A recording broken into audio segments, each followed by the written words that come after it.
Hello friends, তোমরা সবাই কেমন আছো? আশা করছি অনেক ভালো আছো। আজ তোমাদের সাথে শেয়ার করব অনেক পুরনো একটা রেসিপি, মোচার পাতুরি। একদমই নিরামিষ একটা রেসিপি, খেতে কিন্তু দারুণ হয়। তো চলো দেখে নাও রেসিপিটা। এখানে দেখো নিয়ে নিয়েছি দুটো বড় সাইজের মোচা। মোচা থেকে এবার মোচার খোসাটা ছাড়িয়ে নেব। দুটো মোচার এই খোলাগুলো আমি ছাড়িয়ে ফুলগুলো আলাদা করে রেখে দেবো।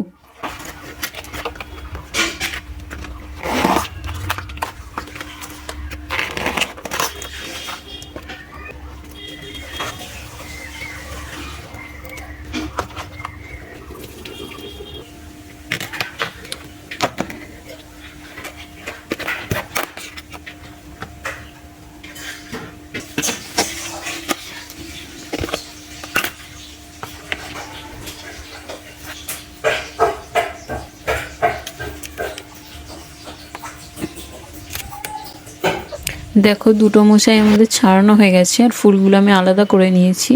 মোচাটা ছাড়াতে ছাড়াতে যখন এই সাদা অংশটায় পৌঁছাবো তখন কিন্তু আর মোচার ফুলগুলো ছাড়ানোর দরকার নেই, কারণ এর ভেতরের ফুলগুলো অনেকটাই ছোট হয়, এগুলো না বাছলেও হবে। এবার মোচার যে ফুলগুলো আমরা বেছে রেখেছিলাম তার থেকে দুটো অংশ বাদ দিয়ে দিই। প্রতিটা ফুলে এরকম লম্বা শক্ত কাঠির মতন একটা অংশ থাকে, এটা বাদ দিতে হবে। আর এরকম পাতলা প্লাস্টিকের মতন একটা থাকে, এটাকেও বাদ দিয়ে দিতে হবে। প্রতিটা ফুল থেকে এই দুটো জিনিস বাদ দিয়ে দেব।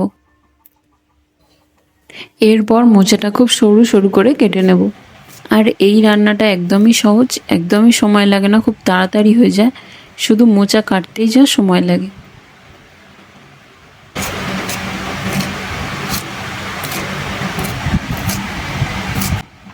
দেখো একদমই ছোট ছোট করে কেটে নিয়েছি। আর ভেতরে যে সাদা অংশটা ছিল মোচার, ওটাকেও খুব সুন্দর করে ছোট ছোট করে কেটে নিতে হবে।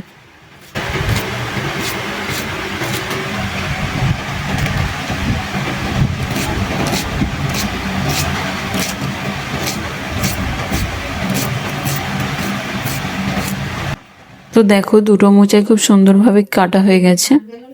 আর লাগবে একটা নারকেল, নারকেলটাও ভালোভাবে কুড়িয়ে বেটে নিতে হবে। এবার গ্যাসটা জ্বালিয়ে আমি একটা কড়াই বসিয়ে দিয়ে দিচ্ছি জল।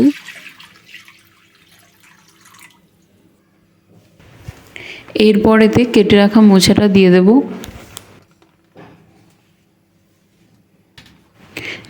হলুদ গুঁড়ো। এবার ভালো করে মিশিয়ে নেব।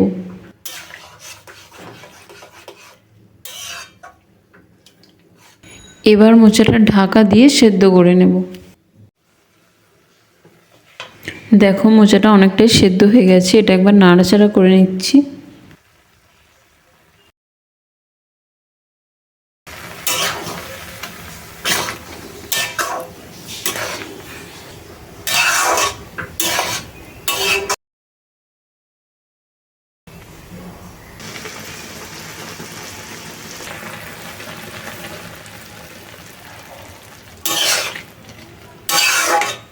তো মোচাটা আমাদের সেদ্ধ হয়ে গেছে, এবার মোচা থেকে জলটা ছড়িয়ে নেব।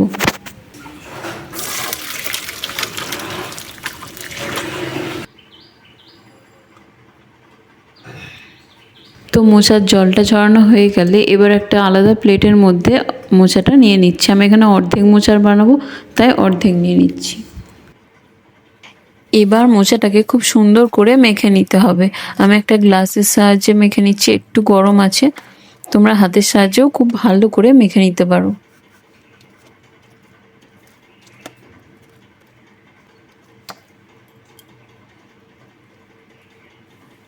তো এবার একটু ঠান্ডা হয়ে গেছে, এবার হাত দিয়ে খুব ভালো করে মেখে নেব।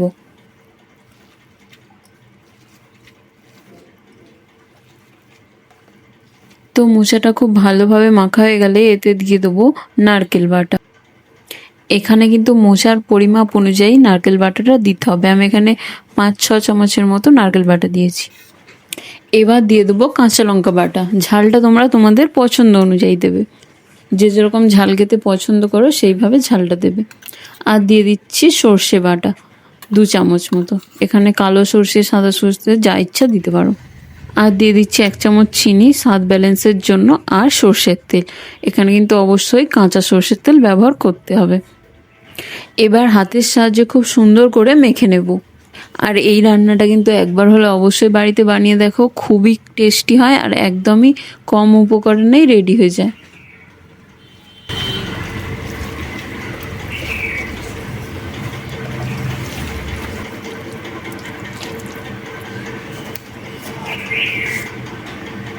তো দেখো মোচাটা আমার খুব ভালো করে মাখা হয়ে গেছে। এবার এতে দিয়ে দেবো স্বাদ মতো লবণ। লবণটা দিয়ে আরও একবার ভালো করে মেখে নেব। তো মোচার পাতুরি বানানোর জন্য মিশ্রণটা আমাদের রেডি হয়ে গেছে। এবার আমাদের পাতুরি বানানোর জন্য কলা পাতাটাকে রেডি করে নেব। গ্যাসের ফ্লেমটা একদম লোতে রেখে কলা পাতাগুলোকে এরকম হালকা করে একটু সেঁকে নিতে হবে। গ্যাসের ফ্লেমটা কিন্তু একদমই লোতে রাখবে। আর কলা পাতাগুলো এরকম ছোটো ছোটো করে কেটে হালকা করে সেঁকে নেবে। এইভাবে কলা পাতাটা সেঁকে নিলে পাতুরিটা যখন বানাবে তখন কিন্তু কলা পাতাটা ভেঙে যাবে না। অবশ্যই কিন্তু পাতুরি বানানোর সময় কলা পাতাটা এইভাবে সেঁকে নেবে, নয়তো কলা পাতাটা একদমই মুড়তে পারবে না, খালি ফেটে যাবে। তো সব কলা পাতাগুলো আমি এইভাবে সেঁকে নিচ্ছি।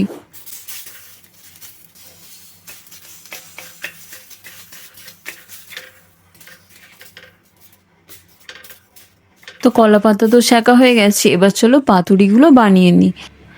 এবার একটা কলা পাতা নিয়ে এর মধ্যে আগে থেকে বানিয়ে রাখা মোচার মিশ্রণটা দিয়ে দেব।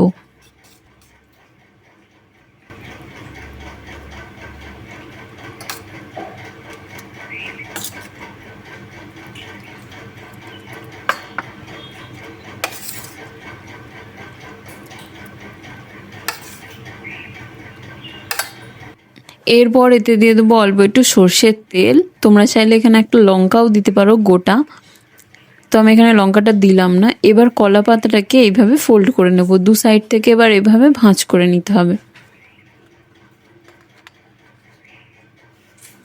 এইভাবে 4 কোণা মতো ভাঁজটা করে নেব। এবার একটা সুতোর সাহায্যে ভালো করে বেঁধে নিতে হবে, যাতে না এটা খুলে যায়। খুব ভালোভাবে কিন্তু এইভাবে পার্সেলের মতন করে বেঁধে নিতে হবে।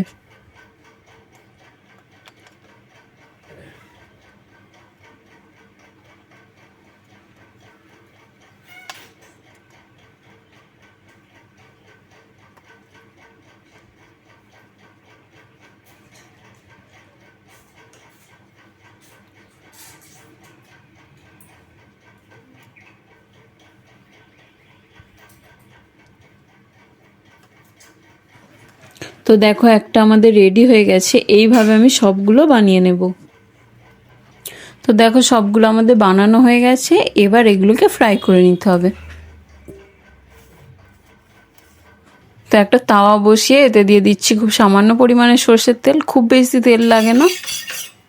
তো তেলগুলো চারি সাইডে ছড়িয়ে এবার এক এক করে পাতুরিগুলো এর মধ্যে দিয়ে দেব।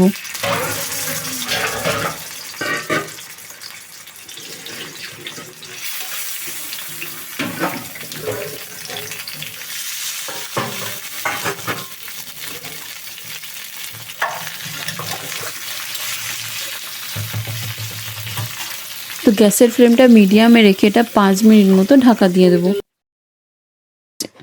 5 মিনিট পর ঢাকাটা খুলে এবার এক এক করে পাতুরিগুলো আমরা উল্টে দেব।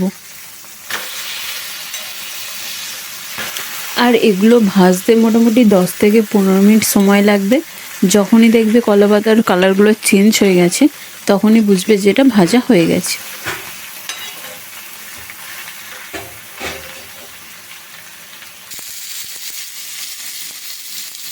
তো এখানে মোটামুটি আমি এটা কিছুক্ষণ ভেজে নিয়েছি আর কলা পাতার কালারগুলো দেখো চেঞ্জ হয়ে গেছে।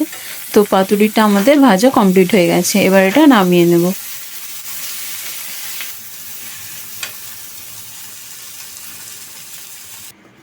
তো তৈরি হয়ে গেল আমাদের নিরামিষ মোচার পাতুরি। গরম গরম ভাতের সাথে এটা খেতে কিন্তু দারুণ লাগে। একদমই অন্যরকম স্বাদের একটা রেসিপি, অবশ্যই বাড়িতে বানান। আর কেমন হয় আমাকে কিন্তু অবশ্যই কমেন্ট করতে ভুলবে না। তো একটা পাতুরি আমি নিয়ে নিয়েছি, দেখো এর ভেতরটা কেমন হয়েছে। তো সুতোটা আমি খুলে নিচ্ছি। এর ভেতরটা দেখো পুরো কি সুন্দর হয়েছে।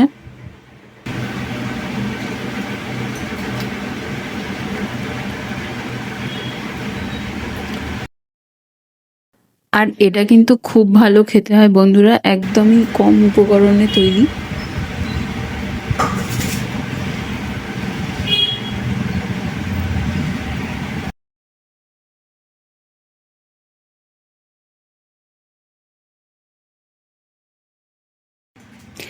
তো আজকের এখানেই শেষ করছি। রেসিপিটা কেমন লাগলো অবশ্যই জানিও। আর নতুন বন্ধু হয়ে থাকলে অবশ্যই কিন্তু চ্যানেলটা সাবস্ক্রাইব করে নেবে। আর ফেসবুক থেকে দেখলে অবশ্যই ফলো করে নেবে। তো সবাই অনেক ভালো থেকো, সুস্থ থেকো, টাটা।